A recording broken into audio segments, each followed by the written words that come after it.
to resolve conflict than to use weapons. And the message to the community is put the guns down. And not just in the communities where children are playing, but on our freeways. We have to create a safer environment.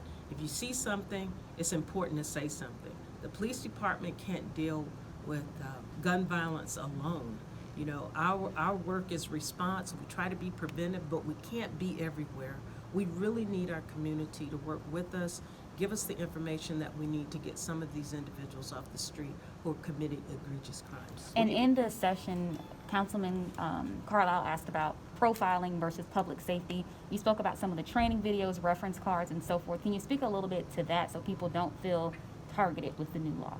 Well, no, we don't want anybody to feel targeted about this new legislation, but at the same time, we have community members who have expressed some grave concerns about individuals in their community, especially communities that are already crime-ridden and suffering from gun violence. So to see individuals exposing weapons presents even more of a concern for them.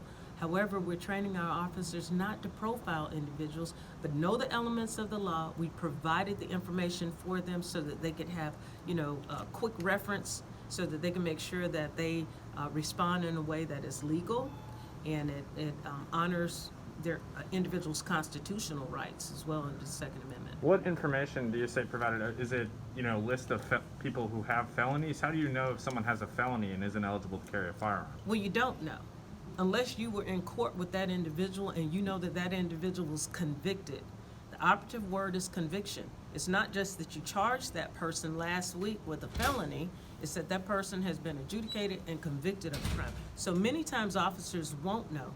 So they have to follow the elements or the various types of scenarios for their own safety and the safety of the community as well. What kind of challenge is that, though, that someone's got a gun hanging out, of how officers can approach without something kind of getting potentially out of control? Exactly. Well, as it was said inside, this is a very complex issue, and there is no cookie cutter approach. There is no manual. So we've provided our officers with the legislation, a flow chart.